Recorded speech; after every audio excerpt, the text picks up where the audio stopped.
Intended for listeners who are blind, have low vision, or have another print disability, which makes reading, holding a book, or turning a page difficult or impossible. The content is copyrighted by the respective publishers. For more information, please visit us on the web at nfradioreading.org. Hello, this is Brian Mandola, and for the next hour, I'll be reading from different articles, issues of the Niagara Gazette on the Niagara Frontier Radio Reading Service. Let's get started. Headline: Council sends budget change to mayor. Triggers 5-day mayoral review and possible vetoes. By Rick Pfeiffer. In a mythological 3-hour meeting on Tuesday night, the Niagara Falls City Council approved 5 amendments to Mayor Robert's Residento proposal budget on 2026 city budget. The approval of the changes now triggers a 5-day window for the mayor to review the council's proposals and take action to either accept or veto them. In the event of the mayoral vetoes, the council will have rescheduled for November 30th. Special meetings to consider and possible overrides. The 2026 city budget proposal must be concluded by December 1st. City lawmakers debated 19 changes to the mayor's proposal spending plan for the new fiscal year. One proposed amendment was withdrawn, and one was characterized by Council Chair James Perry, a Democrat, as a housekeeping matter. Of the remaining 17 amendments considered by the council, 7 called a reduction in the pay raises for the city department's heads. All of them were sponsored by Councilmember David Zejic, a Republican, and all of them were rejected. The salary increases, which average about 2% of the directed to the city's director of purchasing, the city assessor, the corporation council, director of human resources, director of public works, and the director of code enforcement. Council members did not agree to the amendment of the budget to modify the pay of the city's Director of Business Development and Director of Planning. Lawmakers narrowly turned down an amendment to eliminate unfulfilled positions in the mayoral office. The position of Senior Executive Assistant to the Mayor had previously been earmarked for the Public Information Officer. That position, which carries a salary of $54,000, has been unfulfilled for over a year. A proposal to cut the mayoral travels and training budget has failed on a tie vote. The council approved an amendment that increases the consultant budget line by $2,000, with Zajic, the amendment sponsor, arguing the money will enable lawmakers to retain outside legal counsel if necessary. Zajic pointed out to the incident where the city lawmakers told lawmakers that they could not provide them with legal advice because it would be contrary to a position taken by the mayor. Quote, adding money will allow us in the, quote, in the city corporation council has a conflict to go out and retain its own counsel, Zajic said. Council members on a 3-2 vote slashed $300,000 from the corporation's council's consultant budget line. The money allocated to the line is used to pay the private attorneys who worked with special counsels for the city. Council members Donata Miles said that he believes that there's more than half of the consultant budget has been directed to the Buffalo-based law firm Hodgins, Ross, and lobbying firm Bolton St. John's. Both have involved work with the city's proposal Centennial Park project. Members battled over the overtime allocations in the proposed budget. Miles advocated for the significant hikes in overtime budgets in the Department of Public Works. By a vote of 3-2, an amendment increasing the budget of the city construction and street repair overtime by $25,000 was approved. Perry and Councilmember Tarsi Bax, Republican, disapproved. Quote, I don't think overtime is a problem here, Bax said. The council turned down an amendment from Miles that would have doubled overtime budget for snow removal. It has also rejected an amendment to add money in overtime budget for the DPW maintenance garage. The largest proposed budget amendment failed on the tie vote. Miles suggested cutting the police overtime budget of $1.8 million by $386,600 to address what is said about the abuse of contractual practice that allows police commanders to receive 4 hours of overtime pay when they are called while off duty. Quote, "We have an overtime problem in the PD," Miles said. But Perry and Bax suggested that the problem was not a budget issue, but a policy one. Bax said, whose husband is a police lieutenant, abstained from voting on the amendment. Perry and member Brian Archie, Democrat, voted against it. Rosanto has proposed in the 2026 city budget a $103,554,690 that would see a 1% increase in property taxes. The spending plan is just under $2 million more than the 2025 budget. The mayor has said the budget has increased largely driven by the rising healthcare costs and city pension for the city employees and city personnel. Personnel costs represents more than 60% of the city spending. The proposed 2026 budget includes a property tax increase by 1.38% in homestead or residential properties and just under 1.1% for non-homestead or business properties. These increases both fail in the New York State's 2% property tax increase. In the 6 years of the Rosanto administration, homestead and non-homestead properties have averaged an annual 1% increase. The proposal 2026 homestead tax rate equals to 27 cents per thousand assessed value, or $40.50 increase for the tax bill of a home assessed at $150,000. The council has already voted to renew the city's refuse and recycling user fee for the 2026 fiscal year. Without an increase, the fee remained at $181 for a single residential user tote and $225 for a single commercial user tote. Brown estimated that the user fee revenue of the 2026 budget will be $3,985,452. Brown estimates the 2026 cost of recycling and refuse program will be $4,823,328 under a contract with the city third-party provider, Casella Waste Management. The $837,876 deficit between the revenue generated by the use fee and the cost of recycling and refuse program will be closed with a revenue transfer taken from the budget's general fund. This article was from Wednesday, November 26, 2025.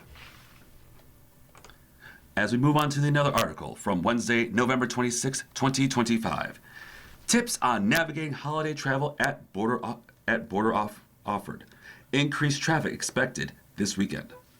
U.S. Customs and Border Protection is expecting an increase in border traffic for the upcoming holiday season, and the remaining travelers who are planning on trips to anticipate delays due to the increase of traffic and planning accordingly. Here are some tips that will help you out with these travels.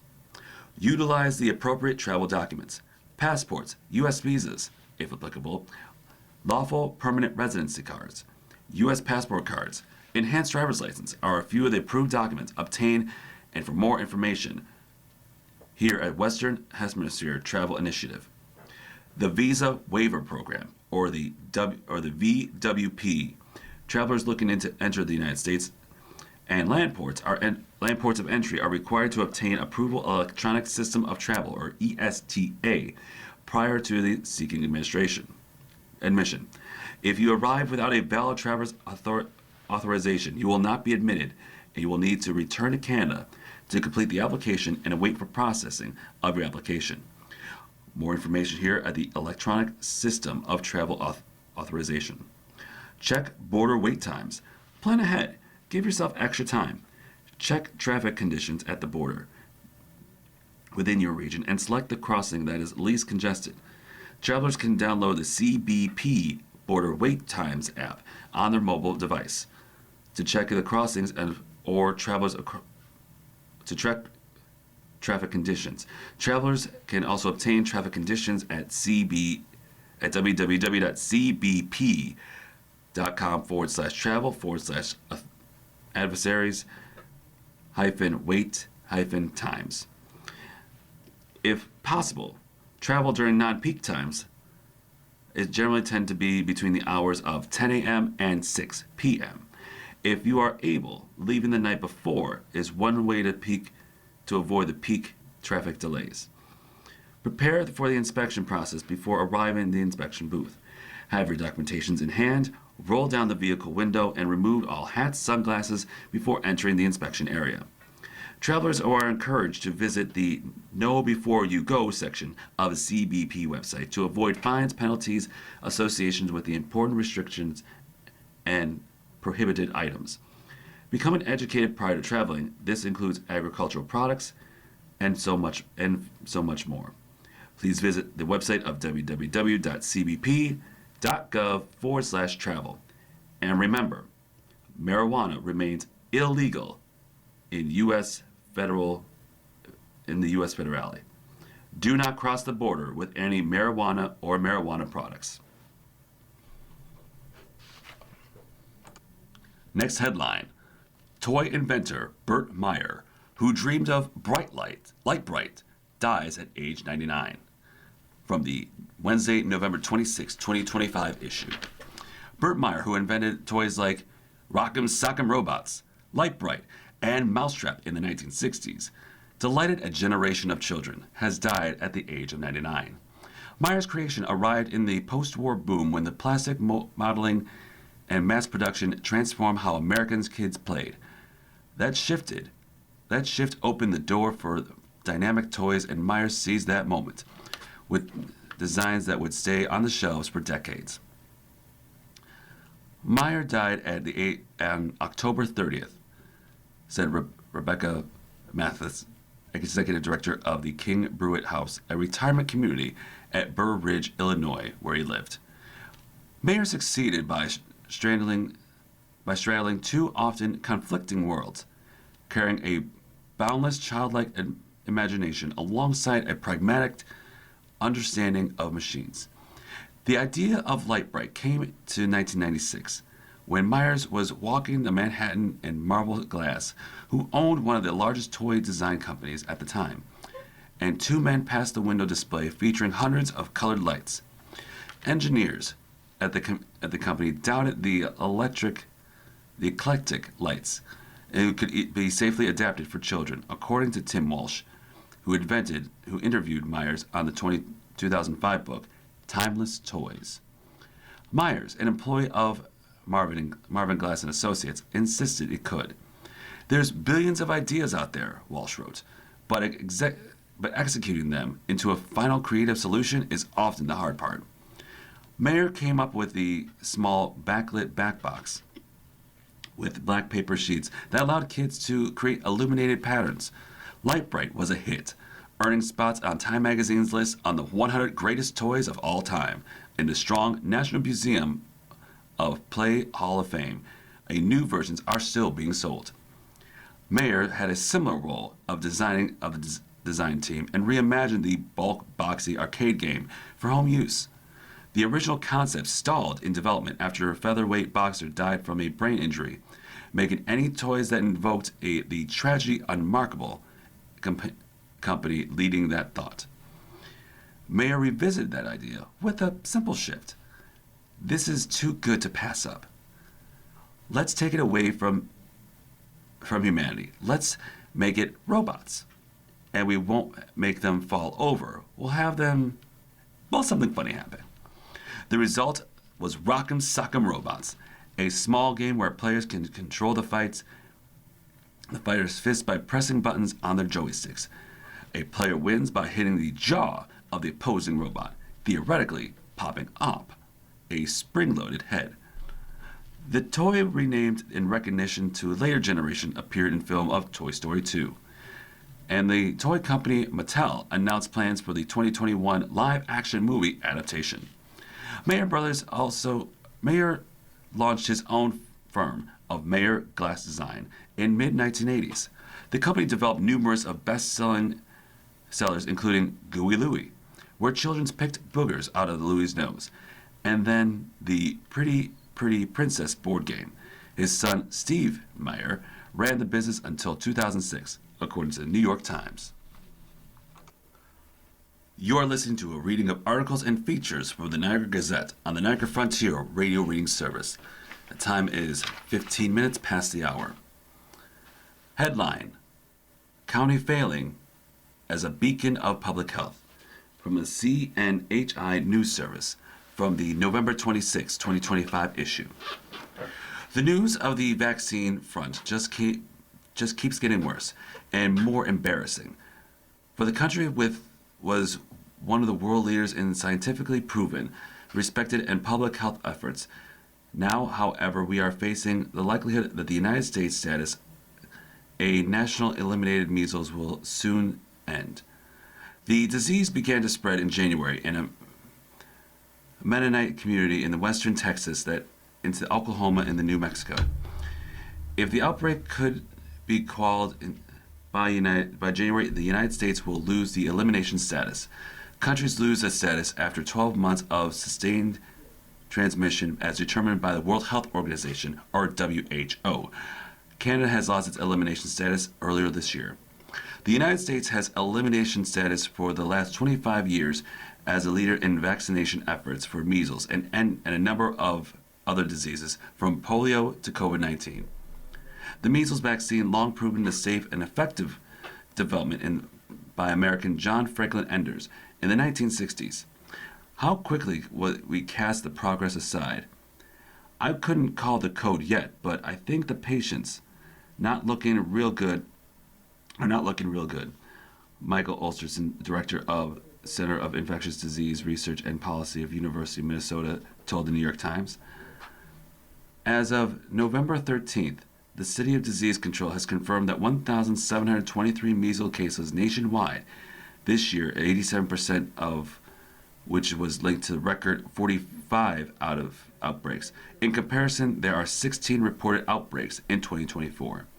Quote, I think it is very likely that we will lose our elimination status, based on the definition of the 12 months of endogenous transmission. Andy Pavia said, a professor of pediatric infectious disease expert of the University of Utah, told The Hill. It's no coincidence that the number of outbreaks has climbed and vaccination rates have dropped, spurred on the anti-science nonsense of the U.S. Secretary Robert F. Kennedy Jr. and his supporters. Cases have been logged into 38 states this year. Measles vaccination rates in the United States have fallen to 92%, below from 95%, the threshold necessary to contain the disease. In West Texas, the epicenter of the last outbreak, the vaccination rate was at 82%. Taken on its own, the loss of elimination status for measles is not an all-out disaster. All other countries are unlikely to set limits on the travels by Americans, for example. We already lost the elimination status for Americans as a region, which involves us. It is probably more embarrassing in a statement of the failures to contain these outbreaks that is something that is direct impact in funding or travel or restrictions. But it is. The public health experts say a canary in a coal mine concept. Vaccination rates will continue to fall for other diseases as well. It is a huge red flag for the direction that we are going. From Dr. William Moss, an epidemiologist from the Johns Hopkins Bloomberg School of Public Health, told the Times. The reversal of the fortune is stunning. Before the development of the measles vaccine in the 1960s, nearly every child became infected, and more than 2 million children worldwide died every year. In 1968, 5 years after the vaccine became available, cases counts in the United States have dropped by 95%. Now we are sliding back, embarrassing, and a dark omen for public health for the years to come. Headline: The Girl Spelling Bee and Book That Endures. Shannon Bailey of Commentary. Imagine me as a little girl in the elementary school with braids, bitten fingernails, and eyeglasses in the late 1970s.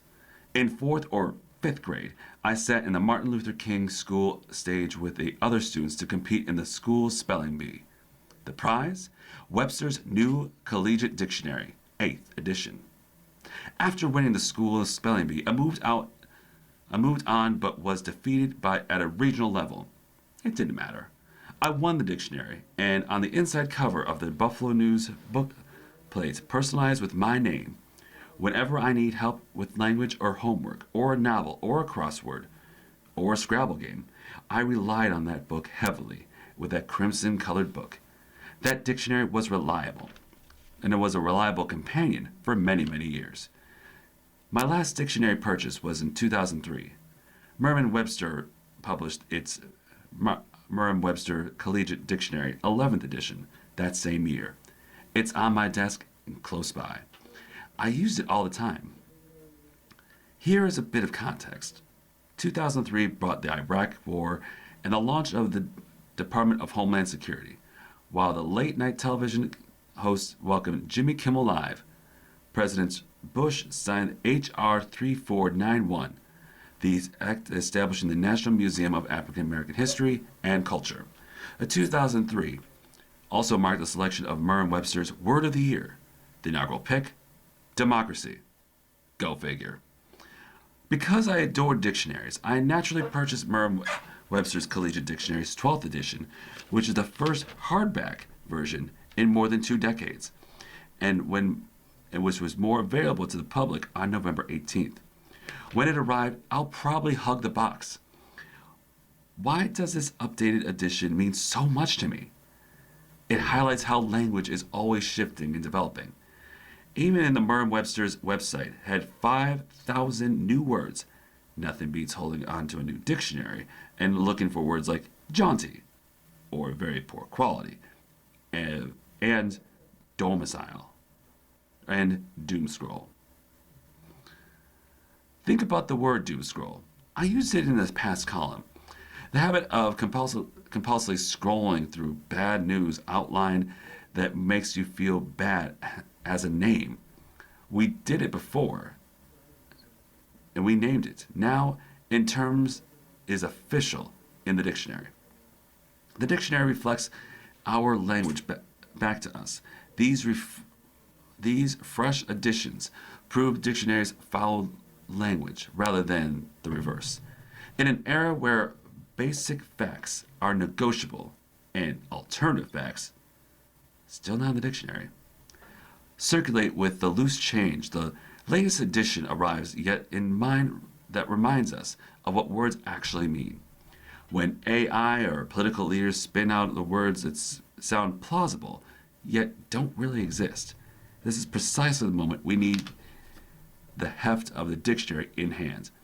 We need the lexicon, a compendium, with the vocabulary whose meaning are agreed upon, researched, vetted, and real. In a sense, the dictionary has served as my language passport. With every word I learned, I was able to read books and magazines and newspapers. It has set the stage and achievement in the high school of college. It paved the way for me to write weekly opinion columns as a freelancer in 2 local papers. I look forward to unboxing that dictionary when it arrives. First, I want to inspect the jacket and the book for any damage. After that, I will sniff the fresh paper and glue. I know I'm a little nerdy and weird. Don't judge.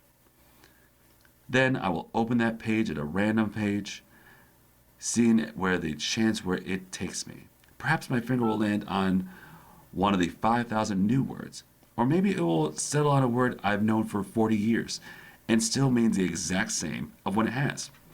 The revised 12th edition excludes biography, geography, and some obsolete terms. Still, my old copy isn't going anywhere, and I may still use it for Scrabble challenges. This year, I am thankful for Merriam-Webster for being the bridge between from that spelling bee girl and the woman who writes weekly opinion columns. Meanwhile, I'll be looking out the window, waiting for Mr. Postman has a Merriam-Webster 12th edition there in the bag with me.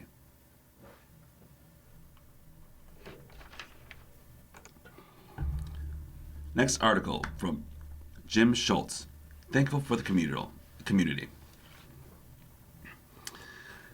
It was during Thanksgiving week 9 years ago that my name appeared in the pages of the Lockport Union Sun and Journal. Before I moved to Lockport, I began writing a column for the newspaper. I was passing through a town from Bolivia, visiting my daughter Elizabeth en route to California to spend Thanksgiving with my family there.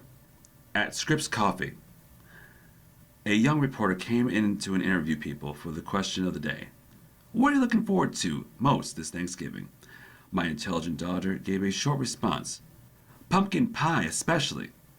I rambled that, and I was visiting from South America and was looking forward to spending Thanksgiving with my family in the U.S. for the first time in 20 years.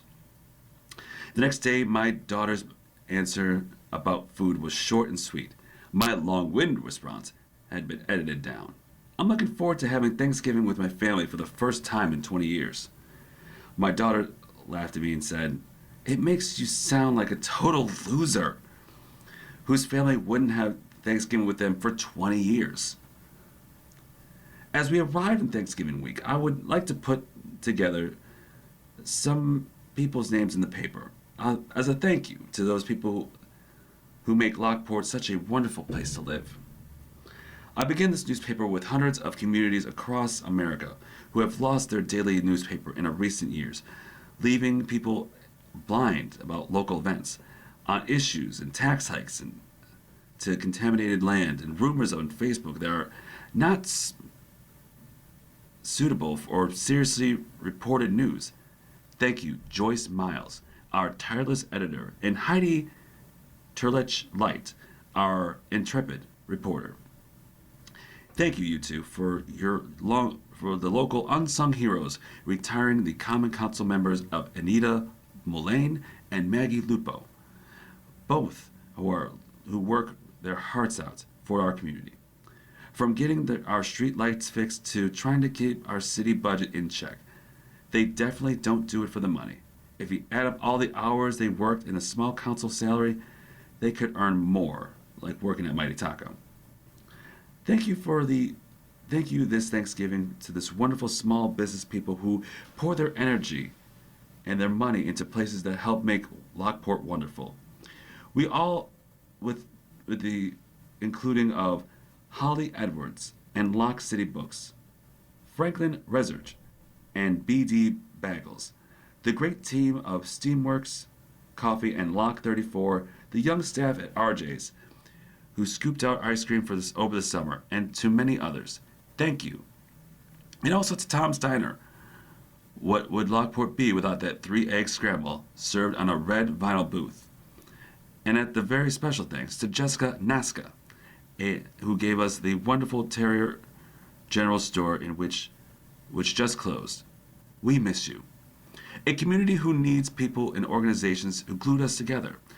We owe so much to Grace Platt in the terms of local Main Street along the great vendors who gave us the local community farmers markets on Saturday mornings. The market is about the buttery scones and the vegetables. It is where we gather. Thank you for Schoolhouse Wellness Center for healing messages of Barbara Peace, the healing meditation sessions, and Chad Gorman and Yoga Galore. Thank you for Kenneth Horowitz, who attends the Lockport Nature Trail, a haven of woods into which we can escape the noise around us.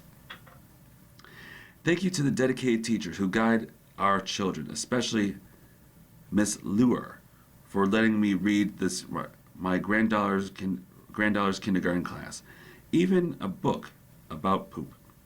Thank you for Superintendent Calvin and Danielle Better and Bridget Letitia, the award-winning district communications team has such progress in connecting schools with our family. Thank you for the numerous local churches, food pantries, and volunteers who work with those who need, especially as the government support and food and hunger programs is being cut before our very eyes. Thank you, Bob Ray, that wonderful gentleman who stands so cheerfully in Derby and and tales, even in the cold, greeting visitors at the door at the historic Palace Theater, and polishing all the brass inside to a bright shine. Lastly, a special thanks to the amazing local citizens who have come together in these past 8 months under the banner of Stand Up Lockport to speak out against threats of our democracy and justice, both local and national. We begin in February as 3 people having coffee. By October, we had 600 people demonstrating on the South Transit Road in the local No Kings protest. It was the largest political gathering in Lockport since John F. Kennedy's campaign in the 1960s. And it was a product of many weeks of hard work, careful organization. We have just begun. Thank you, Lockport, and to all the people who work to make our community better every day. Have a great day. You're listening to a reading of articles and features on the Niagara Gazette on the Niagara Frontier Radio Reading Service. These articles so far have been from Wednesday, November 26, 2025 issue. Our next headline from Tuesday, November 25th, 2025 issue of the Gazette. West Her offers local Colvin cleaners coats for kids drop-off sites. Live collection event coming up at Lockport Subaru store on December 8th. The West Her Automotive Group has joined in the 30th annual of Colvin Cleaners Coats for Kids program. Donations of slightly used or new winter coats, gloves, hats, scarves, and boots will be accepted at more than 60 West Her Auto Group locations in Western New York, Rochester, and Syracuse. Specially designed for Coats for Kids barrels, which will be placed at each location. Local drop-off sites will include Niagara Falls, the Allstate location at 10065 Niagara Falls, Suite 1. Value Home Centers, 6001 Ann Porter Road. And in Lockport, Allstate location, 5750A South Transit, the West Her at 6200, the West Her 6192, the West Her 6120, the West Her 6069, the West Her 6240, and the West Her 6856, where all West Her locations are located on South Transit Road.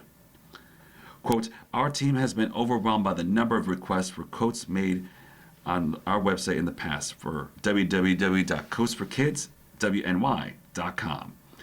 Through the overwhelming generosity of so many families and organizations in our community, we have been able to fill these orders, but we are concerned because winter hasn't officially begun yet, Christopher Bellini, Vice President of Colvin Cleaners, said. We offer free pickup and delivery of our dry cleaning to customers who are able to pick up the donations, but with the help of West Her, now there's a convenient location in every neighborhood to donate to. Bellini said that West Her officials learned so much of their serious need for more donations, and they offer at their locations, and customers base the cause. In addition, West Her will have a live drive to collect winter coats and accessories from 4 to 6:30 on December 8th at Subaru of Lockport store at 6856 South Transit Road in Lockport. We truly appreciate the team of West Her, led by Beth Hollis, Vice President of Variable Operations, to join our team and ensure that to keep children and families in need warm this winter. Each year, the need gets greater for coats, but we are always so blessed in the ability to meet the demand. For a complete listing of addresses and locations, come to the website of www.coatsforkids.donations-locations. Our next headline is important dates to look forward to. On Saturday, December 13th and December 20th, Santa on the Carousel. Carousel rides, reindeer games, and pictures with Santa himself at 180 Thompson Street in North Tonawanda, 14120, from 10:30 a.m. until 11:30 a.m., noon until 1:30, and 2 to 3:30. Pre-registration is required. No admission sold at the door. Children 2 to 6 are $14. Adults $10. Under 2 free. Phone number is 716-693-1885. That's 716-693-1885. Or email them at info@carouselmuseum.org. On Sunday, December 7th, a train show and collectible toys from 10 a.m. until 3 p.m. with over 50 tables, hosted by the Toy Train Collectors Society, held at the Knights of Columbus on 755 Erie Avenue, North Tonawanda. Listings may appear for up to 14 days in advance. If you wish to have an event listed at the paper, give us a call at 716-282-2311. That's 716-282-2311, extension 2227 or 2228. Our next headline: expanded police presence on lookout for impaired driving. Traffic enforcement campaign runs through this Sunday. New York State Police and local law enforcement agencies throughout the state have been increased police presence through Thanksgiving and beyond to target impaired and reckless drivers. The special enforcement period continues through this Sunday and will also address the unsafe driving behaviors, including moving violations over the Move Over law. In addition to the increased traffic volume during the Thanksgiving holiday period, it is also a time of this year the association with increased alcohol use. During 2024 Thanksgiving holiday, a period of law enforcement officers have arrested 1,705 drivers for driving while impaired or intoxicated and issued 10,078 speeding tickets and 1,702 tickets for distracted driving. Thanksgiving is beginning of the busy holiday season with thousands of people traveling and gathering to celebrate with friends and family, Governor Kathy Hochul said. Those celebrations should not be marred by tragedy caused by impaired or reckless driving on our roadways. I urge drivers to stay alert, stay sober, and move over when you see vehicles stopped on the side of the road. I thank the troopers and local law enforcement for spending the time away from their loved ones on Thanksgiving and throughout the holiday season to keep our New Yorkers and New York roadways safe. The state police will supplement regular patrols statewide throughout the efforts, including fixed sobriety checkpoints and utilizing concealed identity traffic enforcement, or CITE, patrol vehicles for a better spot of distracted drivers, those talking and texting, and handheld devices. These unmarked vehicles blend in everyday traffic, but they are unmistakable emergency vehicles once the emergency lighting is in action and activated. The average drinking and driving arrest costs up to $10,000. Individuals arrested under drunk driving, or drugged drivers will face the loss of their driver's license, higher insurance rates, and expenses from attorney fees, fines, co-towings, and repairs, and lost time at work. Every year, there are preventable tragedies and a wake of victims left behind because of these decisions made by reckless and impaired drivers. New York State Superintendent Stephen J. James said, quote, "As we drive throughout the state to see our families and friends this holiday season, drive safely, and especially driver safety is absolutely imperative." Our next headline from Eric Tucker of the Associated Press: Judge dismissed Letitia James and James Comey indictments, finds that prosecutor was illegally appointed. From Washington, a federal judge on Monday, November 24th, 2025, was dismissed the criminal cases of the former FBI Director James Comey and New York Attorney General Letitia James, concluding that these pros and prosecutor who's brought charges against Donald Trump is illegally appointed by the Justice Department. The rulings from the U.S. District Judge Cameron McCowan Cure, halt at least for now a pair of prosecutions that have targeted two of the presidential's high-profile political opponents, and the amount is stunning to rebuke of Trump's administration legal maneuvering to install an inexperienced and loyalist prosecutor while filing the case. The order did not concern the substance of the allegations against Comey or James, but instead deal with the unconstitutional manner in which the prosecutor, Lindsey Halkin, was named to her position as an interim U.S. attorney of the Eastern Division of Eastern District of Virginia. Defense lawyers said the Trump administration had no legal authority to make these appointments. In a paraphrase of a similar ruling, Curie agreed that it is an invalid appointment and required the dismissed on all cases. Quote, all actions flowing from the Ms. Hagel's deficit appointment, including the securing and signing of indictments, were unlawful exercises of the executive power and hereby set aside, as she wrote. Halligan and the judge said has been serving unlawfully in the role since September 22nd, the day that he was sworn in by General Pam Bundy. The challenges of Halligan's appointment are just one of the facets of the multi-pronged assault of the indictments by Comey and James, who have each filed multiple motions to dismiss the case and have not yet been resolved, but have separately asserted that the prosecutions were vindictive and emblematic of the weaponized Justice Department. Comey's lawyers last week seized on the judge findings of the grand jury irregularities and missteps in Halligan's in moving to get the case tossed out, and James had cited outrageous and government conduct.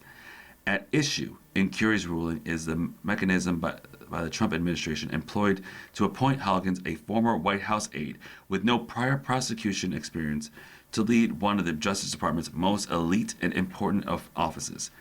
Halligan was named as a replacement of Eric Sirbert, a veteran prosecutor in the office of an interim U.S. Attorney General who resigned in September amid Trump's administration to pressure the file to charge both James Comey and Letitia James.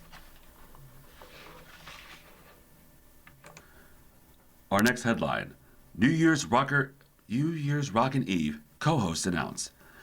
From the Associated Press, Ryan Seacrest will have some starry help by ushering 2026 on Dick Clark's New Year's Rockin' Eve. Chance the Rapper, Rob Gronkowski, Julia Huff, Rita Ora have all signed up. ABC said Monday that Seacrest and Ora will anchor the celebrations from New York City at Times Square. Chance the Rapper will do the same from his native Chicago, while former NFL Gronkowski and Huff will beam the Las Vegas details from Puerto Rico celebration will be revealed soon. Seacrest inherited the ABC New Year's Rockin' Eve from Dick Clark, as he's been involved with the show since 2006. Dick Clark's New Year's Rockin' Eve with Ryan Seacrest 2026 airs December 31st, live on ABC, beginning at 8 p.m. Eastern Standard Time, and the next day on Hulu.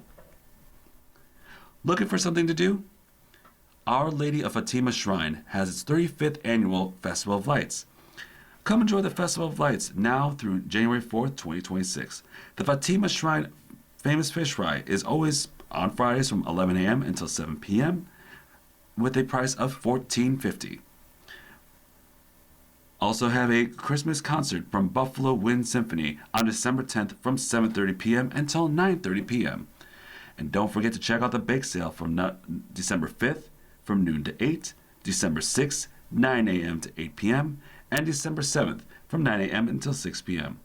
All of these fantastic opportunities can be driven in Lewiston, more specifically 1023 Swan Road in Lewiston, New York. To find out more, give us a call at 716-754-7489. That's 716-754-7489, or www.FatimaShrine, spelled as FatimaShrine.com. You are listening to articles and features from the Gazette from multiple days in late November on the Niagara Frontier Radio Reading Service. Our next article from Thursday, November 20th, 2025 issue. Staying Alive by Ed Adamczyk. It was not too long ago that a mysterious pandemic ravaged the earth. People wore masks to frost out infections, and others did not. And because death was God's determination, they regarded themselves as the divine Messiah, or something that was in their First Amendment rights to contaminate others in plans and goals and contaminate others in planned goals and schedule with disrupted until 1 million Americans died in the matter that was brought under some control. Among those in need to adjust the new realities of the Toronto Blue Jays baseball team, whose homeland was essentially locked down due to the shuttered border crossings, so it played several weeks in its home schedule in Buffalo. I attended 3 of these games, each against the less prominent teams. At my strongest memory, that I paid $97 for a seat, for which I paid $12 for a Bison's game. The Yankees and the Red Sox came through the Buffalo that season to play the Blue Jays. I didn't even ask the cost of these tickets. Sir Paul McCartney, at age 83, performed the last time at Sabres where they normally play. It was, by my accounts, a tightly produced, satisfying roll down memory lane for the 18,000 people who were in attendance that day. As the smoke still rising from their credit cards, I did not inquire about the ticket prices, which other cities have ranged from $350 to roughly about the price of a Lexus. But it made me wonder why we all do this. Until Beyonce and Jay-Z came along, the Beatles, Paul, the cute one, the songwriter with the left-hand strung bass guitar, was regarded as the richest living person in show history. Apparently in good health, that vegetarian living for you. He could be writing his memories, playing with his grandchildren, counting his money in his Scottish castle, or writing more highly melodic songs in the style that has been gone out of style. But no, he's on the road across North America. He has performed in Hamilton, Ontario, and many other cities. The Beatles remained a touchstone to my youth. And the culture was influenced my life in approaching to deal with the world. So is The Who, my favorite rock band of that era, which has left them and what's left of them who are touring currently. Pete Townsend is a grizzled survivor at 80 who is admitted to dragging his ensemble through tours simply for the money. Those from the modern rock era, with their heads and bodies more or less intact, from having an old age revenue stream. So who attended the Paul McCartney show? I was not there, but I suspect that the shiny heads of all the Republicans and people who have hoped to show their grandchildren what all the fuss was about circa 1964 and after. You may have caught the Buffalo Philharmonic Orchestra that weekend while they were doing tributes to Green Day and other 90s bands, especially according to their album American Idiot, or a tribute to Joni Mitchell, Carly Simon, and other female singers of that era. The BPO's Green Day show was loud, sparsely attended, but the concert honoring the Lady Rockers was a hit. Score another one for the boomers. The Green Day fans are at home still paying off their student loans, while us old-timers discovered a new way to reel in what some may regard as the best years of their lives. Retention of a memory is a big deal for the rapidly aging, but even this is malleable. I once explained that how YouTube works. He mentioned how obscure Long Island band he once saw in Albany was back in the 80s. We found their work on the internet. I played him a song on my portable iMac, and he was pleased to hear it. Other people need a room full of memorabilia, a dislike for anything of that era that means to afford tickets to see or hear the McCartney concert. I can make up a list of prominent rockers I not only saw in concert, but while they were still at their best. And no, Sir Paul is not on it. These tributes to the past glory are not for me. I settled for the summer nights in the 1968 when I saw The Who at the Melody Fair, a big tent with a tiny concert venue in North Tonawanda where the worst seats was 40 feet from the stage. Sweat poured, music ran down. You should have heard that drummer, and yes, instruments and amplifiers were satisfyingly wrecked. You remember the lights. You remember these nights. Long after you remember how hard you worked hard for those tickets. Our next article from the Our View section from the November 20th, 2025 issue of the Gazette. Together, we can fight food insecurity. Food insecurity in our region has entered a new unsettling phase.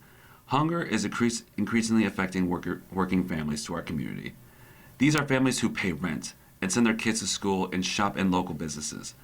That shift should concern us all. Many rely on food pantries and are working 1 or 2 jobs and still struggling to afford food. In New York State, nearly 15% of residents rely on Supplemental Nutrition Assistance Program, or SNAP, according to Smart Asset. The compounding cost of survival has surged beyond what many households' income sustain. The Kaiser Family Foundation, a nonprofit organization focused on health policy, reports that a typical family of health insurance plan is now averaging around $27,000 annually. Add the higher cost of utilities, along with rent, transportation, and suddenly the higher grocery bills, we can now see why families who once felt stable are now struggling. Local food pantry volunteers report that Local food pantry volunteers report that the faces they have seen have now changed. They're meeting teachers, healthcare aides, tradesmen, state employees, business professionals, parents struggling between multiple jobs. These are households doing everything they can and try to lead with stability, working hard and budgeting carefully. But still, folks are still going hungry. Salvation Army Major Andrew Murray, who leads the Fall Salvation Army with his wife, Major Becky Murray, said that many local families have experienced food insecurity and a situation that might have been worse by the recent federal government shutdown with the changes in benefits. The Salvation Army's pantry provided assistance in needy individuals and families 4 days per week. All in the food donations are welcome between the hours of 8:30 a.m. until 4 p.m. Monday through Friday from the Salvation Army, which is located at 7018 Buffalo Avenue. For those who want help, Murray said it is fairly easy. Buy some extra food at the grocery store and bring it into the Salvation Army offices in the Falls. All we have to do is drop it off and then some food, and here you go. Nothing fancy, nothing outrageous. It's just basic needs for people. All of these foods are going to go for people in need in the neighborhood of Niagara Falls. For more information on the Niagara Falls Salvation Army Food Pantry, the organization service to make a donation or volunteer, please give us a call at 716-283-7697. That's 716-283-7697. Additional information can be found on our website at easternUSA.com/salvationarmy.org/empire/Niagara-Falls. Also, ready to lend a hand in the Matt and Ivana Davis for hosting its 34th extravaganza. The Davis family is expecting a larger turnout this year for volunteers and additional donations. They're hoping that 40 people to operate the ships in the course of the day. This was during Thanksgiving. They're accepting so many donations at 1317 Ashland Avenue and the day before Thanksgiving, and cash donations after. Please give us a call to help support us at 716-284-6973. That's 716-284-6973.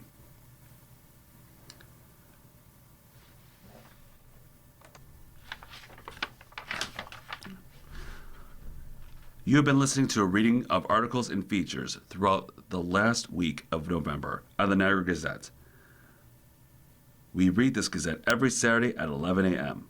Your reader has been me, Brian Mendola. Thank you for listening. Hope you have a fantastic day.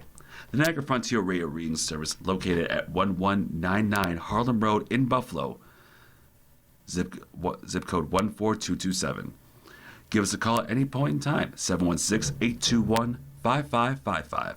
That's 716-821-5555. Our radio station is located at 1199 Harlem Road, giving the blind a chance to read since 1987.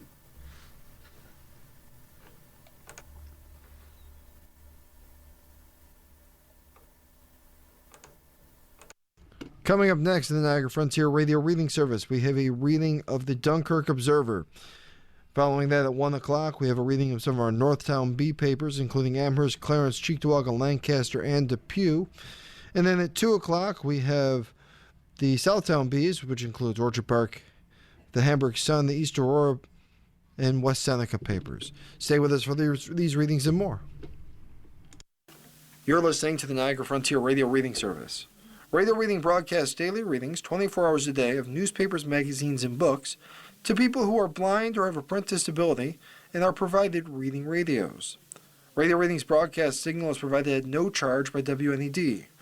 From broadcast studios at 1199 Harlem Road, Radio Reading continues our almost 40-year tradition of award-winning service.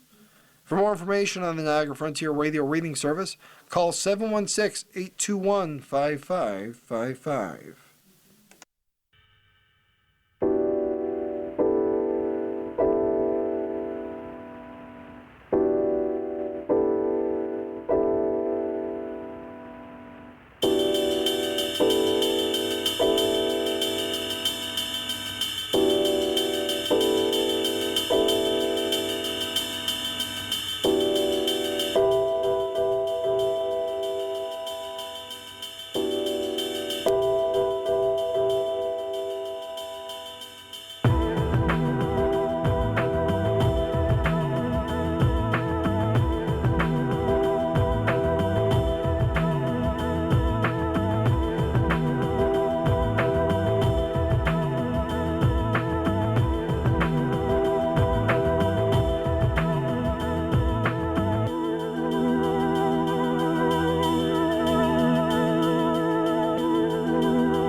The following program is intended for listeners who are blind, have low vision, or have another print disability which makes reading, holding a book, or turning a page difficult or impossible. The content is copyrighted by the respective publishers. For more information, please visit us on the web at nfradioreading.org. Hi there. This is Jane Kearns, and I'm reading today from The following program is intended for listeners who are blind, have low vision,